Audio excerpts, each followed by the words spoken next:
Hello guys, welcome to my channel. Today we are going to see how to fix Marvel Rivals loading screen stuck at 99% on Windows PC. Let's fix it guys. Method 1, you just need to install the game on an SSD. You just need to open a file explorer. Ensure the game is installed on a SSD instead of an HDD. This can significantly reduce loading times and resolve stuck loading screens issue. Second method, you just need to verify game files. To do this, you just need to open up Steam and right click on the game and select properties. Select installed files. Select verify integrity of game files. After getting verified done, you can launch the game and check if the problem solved or not. If not, method 3, you just need to update your graphics driver.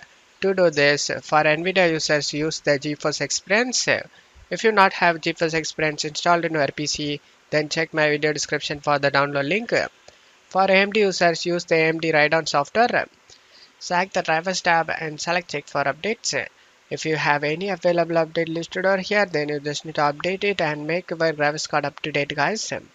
After getting update done, you just need to close stuff here and launch the game and check if the problem solved or not. If not, method 4, you just need to lower graphics settings. Reduce in-game graphics settings such as graphics quality to low, disable VSync, limit the frame rate to 60 FPS. Method 5, you just need to run the game in window mode. Launching the game in window mode might bypass the issue.